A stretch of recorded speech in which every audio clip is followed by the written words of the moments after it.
അപ്പോൾ hello friends, എന്തൊക്കെയാണ് വിശേഷങ്ങൾ? സുഖമായിട്ടിരിക്കണോ? ഇന്ന് നമുക്ക് എന്താ ഉണ്ടാക്കണ്ടേന്ന് പറയട്ടെ. ഒരു ഫിഷ് മസാല വെച്ചിട്ട് നമുക്കിന്ന് ഫിഷ് ബോളി ഉണ്ടാക്കാം, മസാലകളൊക്കെ വെച്ചിട്ട്. അപ്പം അതിനാവശ്യമുള്ള സാധനങ്ങളാണ് ഇതൊക്കെ കേട്ടോ. ഫിഷ് മസാലയ്ക്ക് റെഡിയാക്കാനായിട്ട്, ഫിഷ് മസാല എല്ലാം റെഡിയാക്കാനായിട്ട് നമുക്ക് ഇതൊക്കെ ആവശ്യമാണ്. ഇതൊക്കെ കണ്ടില്ലേ, ഇതൊക്കെ എന്താണെന്ന് നിങ്ങൾക്ക് അറിയാം. ഞാൻ പ്രത്യേകം പറഞ്ഞു തരുന്നെങ്കിൽ പറഞ്ഞുതരാം. സബോള, പച്ചമുളക്, കാന്താരിമുളക്, നമ്മുടെ ചതച്ചത്, നമ്മുടെ ഇതെന്താണെന്നറിയാമോ, ഇത് ചതച്ചെടുക്കണം. നമ്മൾ പൊടിയായിട്ട് എടുക്കരുത്. നമ്മുടെ കുരുമുളക് ചതച്ച് തന്നെ എടുക്കണം. അതുപോലെ വെളുത്തുള്ളി, ഇഞ്ചി, തക്കാളി, അതുപോലെ വേപ്പില, പിന്നെ കുറച്ച് മല്ലിയിലയും കൂടി ആവശ്യം കേട്ടോ. പിന്നെ ഉണ്ടല്ലോ, കുറച്ച് കാഷ്നട്ട് വേണം. കാഷ്നട്ട് എന്തെന്ന് വെച്ച് കഴിഞ്ഞാൽ നമുക്ക് അരച്ചെടുക്കണം. അപ്പം അതിന് വേണ്ടിയിട്ട് ഞാൻ കുറച്ച് കാഷ്നട്ട് എടുത്തു വെച്ചിട്ടുണ്ട്. പിന്നെ അതുപോലെ നമ്മുടെ കരിമീൻ എടുക്കണമായിരിക്കും കേട്ടോ ഏറ്റവും നല്ലത്. എന്താന്ന് വെച്ച് കഴിഞ്ഞാൽ അതിനാണ് ഒരു ടേസ്റ്റ് വരിക. നല്ല അടിപൊളി ടേസ്റ്റ് വരണമെങ്കിൽ കരിമീനാണ് ആവശ്യം. അപ്പം അതുകൊണ്ട് നിങ്ങൾ കരിമീൻ എടുക്കുക. അല്ല ഇല്ലാത്ത ഒരു ആവോലിയോ അങ്ങനെ എന്തെങ്കിലും മീൻ എടുത്തിട്ട് നിങ്ങൾ ഫിഷ് ബോളി ഉണ്ടാക്കുക കേട്ടോ. അപ്പോൾ നമുക്ക് അതിന് ആവശ്യമുള്ള വിനാഗിരി എടുത്തു വെച്ചിട്ടുണ്ട്. അതുപോലെ തേങ്ങാപ്പാൽ, കട്ടിക്ക് തേങ്ങാപ്പാൽ എടുത്തു വെച്ചിട്ടുണ്ട്. പിന്നെ നമ്മൾ തേങ്ങാപ്പാൽ ഇച്ചിരി ലൂസാക്കിയിട്ട് നമുക്ക് രണ്ടാം പാൽ എടുത്തു വെച്ചിട്ടുണ്ട്. അപ്പം ഇങ്ങനെ ഇത്രയും സാധനങ്ങളൊക്കെ വെച്ചിട്ട് നമുക്കൊരു ഫിഷ് ബോളി ഉണ്ടാക്കാം. നല്ല അടിപൊളിയായിട്ട് ഉണ്ടാക്കാം കേട്ടോ. അപ്പം നമ്മുടെ വെളിച്ചെണ്ണയൊക്കെ ചൂടായിട്ടുണ്ട്. കണ്ടല്ലോ നിങ്ങളെ വെളിച്ചെണ്ണ ചൂടായേക്കണത്. അപ്പോൾ ഇനി നമുക്കതിലേക്ക് കറുകപ്പട്ട ഇട്ട് കൊടുക്കാം. 2-3 കറുകപ്പട്ട ഞാൻ ഇട്ട് കൊടുത്തിട്ടുണ്ട്. അതുപോലെ തന്നെ ഗ്രാമ്പു ഒരു 4 2 ഒക്കെ ഇട്ട് കൊടുക്കാം. പിന്നെ നമുക്ക് എന്താ വേണ്ടതെന്ന് വെച്ച് കഴിഞ്ഞാൽ നമ്മുടെ ഇച്ചിരി ഗ്രാമ്പു ഇട്ടിട്ടുണ്ട്. പിന്നെ നമുക്ക് വേണ്ടത് ഇത്തിരി പെരുംജീരകം, അതും ഞാൻ ഇട്ട് കൊടുത്തിട്ടുണ്ട്. ഇത്തിരി ജീരകം, ഒരു പൊടിക്ക്, ഒത്തിരി ഒന്നും വേണ്ട, ഒരു ടേസ്റ്റിന് വേണ്ടിയിട്ട് ഒരു ഇത്തിരി ജീരകം, നമ്മുടെ ചെറുജീരകമല്ലേ, അതും ഇട്ട് കൊടുത്തിട്ടുണ്ട്. അപ്പം നമ്മുടെ സാധനങ്ങളെല്ലാം, മസാലകളൊക്കെ നല്ല അടിപൊളിയായിട്ട് വരും. അപ്പം അതുപോലെ നമുക്കൊരു ഇച്ചിരി ഉലുവയും കൂടി ഇട്ട് കൊടുക്കാം. എന്തിനാന്ന് പറഞ്ഞാൽ അതൊരു ടേസ്റ്റ് കിട്ടാൻ വേണ്ടിയിട്ടാണ്, പ്രത്യേകിച്ച് ഒന്നിനു വേണ്ടിയിട്ടല്ല. ഒരു മീൻ കറിയല്ലേ, അപ്പോൾ ഒരു മീൻ കറിക്ക് ഒരു ഇച്ചിരി ഉലുവയൊക്കെ ആവശ്യമാണ്. അപ്പോൾ അതുകൊണ്ട് നമ്മൾ അതൊക്കെ ഇട്ട് കൊടുത്തിട്ടുണ്ട്. അപ്പോൾ ഉലുവ എല്ലാ മസാലകളൊക്കെ നമ്മുടെ അവിടെ കിടന്ന് ഓക്കെ ആയിട്ടുണ്ട്. ഇനി നമുക്ക് എന്താ ചെയ്യേണ്ടതെന്ന് വെച്ച് കഴിഞ്ഞാൽ നമുക്ക് കുറച്ച് കരിവേപ്പില ഇട്ട് കൊടുക്കാം. കരിവേപ്പില എപ്പോഴും നല്ലതാട്ടോ. മീനൊക്കെ നമ്മുടെ ഇത് ചെയ്യുമ്പോൾ എല്ലാവരും മസാലയല്ലേ, അത് നമുക്ക് എന്തിനാ ഇടണേന്നൊക്കെ പറയും. അതൊന്നും നമുക്ക് വിഷയമല്ല. നമ്മൾ മലയാളികൾക്ക് എപ്പോഴും ആവശ്യം കരിവേപ്പിലയാണ്. അപ്പോൾ അതുകൊണ്ട് നമ്മൾ മലയാളികൾ കരിവേപ്പില ആദ്യം ഇട്ട് കൊടുത്തു. പിന്നെ നമ്മുടെ സവോള ഇട്ട് കൊടുത്തു. സവോളയൊക്കെ അവിടെ കിടന്നൊന്ന് വഴന്ന് നല്ലോണം റെഡിയായി വരട്ടെ. അപ്പോൾ നമുക്ക് നല്ല അടിപൊളിയാക്കാം കാര്യങ്ങൾ. അപ്പോൾ അതേ കിടന്ന സവോള ഒന്ന് വഴന്ന് വരണം. അതുപോലെ നമ്മുടെ ഇഞ്ചി, വെളുത്തുള്ളി ചതച്ചത്, അതുപോലെ ഉണ്ടല്ലോ പച്ചമുളക് അരിഞ്ഞത്,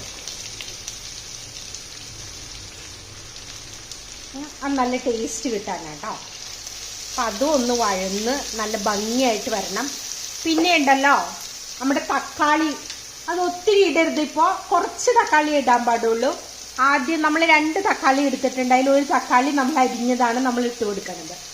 അപ്പോൾ ആദ്യം ചെയ്യരുത്, മൊത്തത്തിൽ ഇട്ട് കൊടുക്കരുത്. ഒരു തക്കാളി അരിഞ്ഞത് മാത്രമേ നമ്മൾ ഇപ്പം ഇട്ട് കൊടുക്കാൻ പാടുള്ളൂ. ഒരു തക്കാളി മാറ്റി വെച്ചോളണം അരിഞ്ഞത്. അതെങ്ങനെ അരിഞ്ഞെടുക്കണ്ടേന്ന് വെച്ചാൽ ഇങ്ങനെ അരിഞ്ഞെടുക്കണം, നീളത്തിൽ. അപ്പോൾ നമുക്കത് നല്ല അടിപൊളിയായിട്ട് വന്നോളും. അപ്പോൾ നമുക്ക് അടുത്തത് ഈ സബോളയൊക്കെ ഒന്ന് വഴന്ന് വരുന്നതിന് ഇത്തിരി ഉപ്പിട്ട് കൊടുക്കാം. നമുക്ക് പെട്ടെന്ന് തന്നെ റെഡിയായി വരാനാണ് ഇച്ചിരി ഉപ്പിട്ട് കൊടുക്കണം. നമ്മൾ മീനിൽ നല്ല ഇച്ചിരി മഞ്ഞൾപ്പൊടിയൊക്കെ തെരുമ്മി വെച്ചിട്ടുണ്ട്. ഇതിൽ നമ്മൾ മുളക് പൊടി, മഞ്ഞൾപ്പൊടി, മല്ലിപ്പൊടി ഇവയൊന്നും നമ്മൾ ഉപയോഗിക്കില്ല കേട്ടോ. പക്ഷെ ഞാൻ മീനിൽ ഇച്ചിരി മഞ്ഞൾപ്പൊടിയൊക്കെ ഒന്ന് തിരുമ്മി വെച്ചെന്താന്ന് വെച്ചാൽ ഒന്ന് വെളുത്തിരുന്ന വൃത്തിയേടല്ലേ നമ്മുടെ മീൻ. അതുകൊണ്ടാട്ടോ. അതുകൊണ്ട് ആരും അങ്ങനെ വിചാരിക്കരുത്.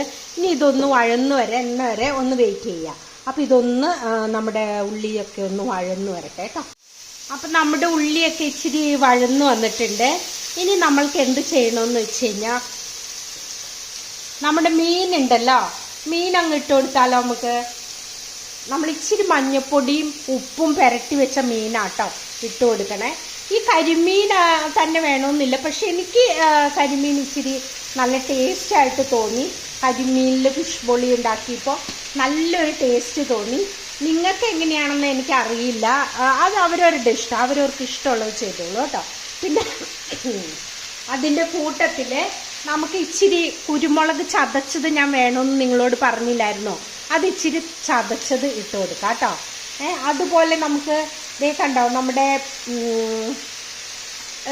കാന്താരിമുളക് ആ മീനിൻ്റെ പുറത്തേക്ക് അത് ഇടുമ്പോഴുണ്ടല്ലോ ഒരു പ്രത്യേക രുചിയൊക്കെ വരും കേട്ടോ. അപ്പം നിങ്ങൾ അതൊന്നും ഇട്ട് കൊടുക്കണേ. അപ്പം ഞാൻ അതൊന്നും ഇട്ട് കൊടുത്തിട്ടുണ്ട്. അപ്പോൾ അത്രയും നമ്മൾ സാധനങ്ങൾ ഇട്ട് കൊടുത്തു. ഇനി നമ്മുടെ രണ്ടാം പാലാണ് നമ്മൾ ഒഴിച്ചു കൊടുക്കേണ്ടത്. ആദ്യ പാലല്ല, രണ്ടാം പാല്. അത് നമ്മൾ ഒഴിച്ചു കൊടുത്തിട്ടാണ് ഇതിലൊന്ന് വേവിച്ചെടുക്കണം. നമ്മൾ ഈ മീനൊന്ന് നല്ല ഫിഷ് ബോളി ഉണ്ടാക്കണതിന് നമ്മളൊന്ന് വേവിച്ച് ഇത് തേങ്ങാപ്പാൽ കിടന്ന് തന്നെ വേവണം കേട്ടോ. എന്നാലാണ് അതിൻ്റെ രുചി കിട്ടുക. പിന്നെ അതിൻ്റെ കൂട്ടത്തിൽ നമുക്ക് ഇച്ചിരി വിനാഗിരിയും കൂടി നമുക്ക് ഒഴിച്ചു കൊടുക്കാനുണ്ട്. അപ്പം നമുക്ക് അതും കൂടി ഒന്ന് ഒഴിച്ചു കൊടുക്കാം. ഒത്തിരി ഒന്നും വേണ്ട കേട്ടോ, ഒരു 2 ടീസ്പൂൺ വിനാഗിരിയൊക്കെ നമുക്ക് ഒഴിച്ചാൽ മതി, കൂടുതലൊന്നും വേണ്ട, മതി. 2 ടീസ്പൂൺ വിനാഗിരി ഞാൻ ഒഴിച്ചു കൊടുത്തിട്ടുണ്ട്. കുറേ ഒന്നും ഒഴിച്ചു കൊടുക്കണ്ട, തക്കാളി നമ്മൾ ഓൾറെഡി ഇട്ടിട്ടുണ്ട്. അപ്പോൾ ആ മസാലയിൽ കിടന്ന് ആ മീൻ അങ്ങോട്ട് വേവുമ്പോൾ ഒരു പ്രത്യേക രുചിയും മണവും ഒക്കെ നിങ്ങൾക്ക് കിട്ടും കേട്ടോ, നല്ലൊരു മണം കിട്ടും. അപ്പോൾ നിങ്ങളതൊന്ന് ചെയ്ത് നോക്കുക. അപ്പോൾ നിങ്ങൾ ഒന്നിങ്ങനെ അനക്കൊന്നും വേണ്ട കേട്ടോ, പൊടിഞ്ഞു പോവും. അപ്പോൾ അതിൽ കിടന്നൊന്ന് വേവട്ടെ, അതൊന്ന് മുങ്ങിക്കിടക്കണം. മുങ്ങിക്കിടന്നാലാണ് വേവുള്ളൂ. ഈ മീനെന്താ മുങ്ങിക്കിടക്കാത്ത? അതൊന്ന് മുക്കിയിടണമല്ലോ. അപ്പം അതും അവിടെ മുങ്ങിക്കിടക്കട്ടെ. ആ മുങ്ങിക്കിടന്ന് അവിടെ തേങ്ങാപ്പാലിൽ വെന്തെടുക്കണം കേട്ടോ. അപ്പോൾ നമുക്ക് തേങ്ങാപ്പാലിൽ വെന്ത് വരട്ടെ.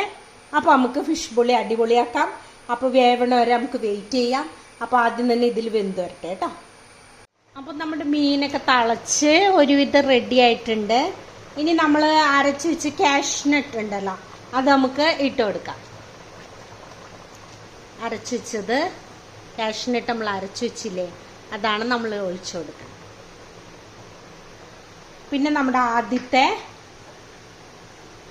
പാല് അതും കൂടി ഒഴിച്ചു കൊടുക്കണം.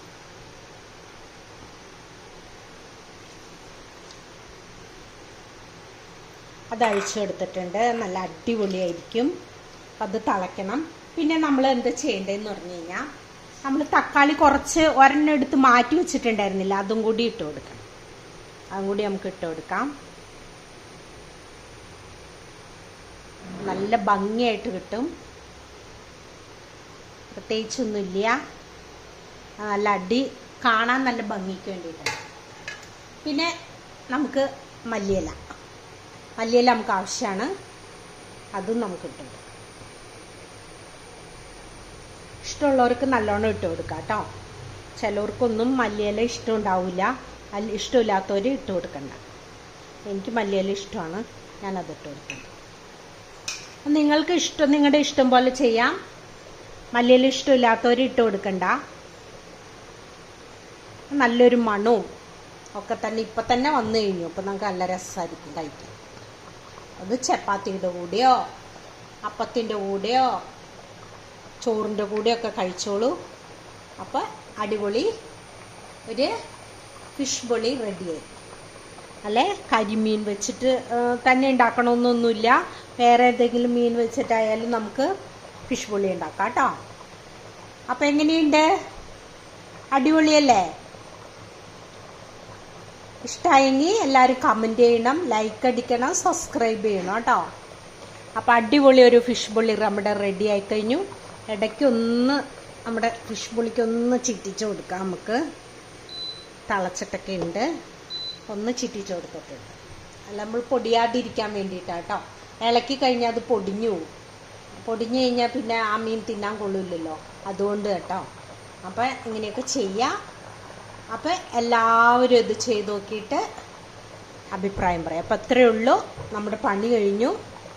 അപ്പം അടിപൊളി ഒരു കുഷ്ബുള്ളി റെഡി ആയി കഴിഞ്ഞു. ഓക്കേ.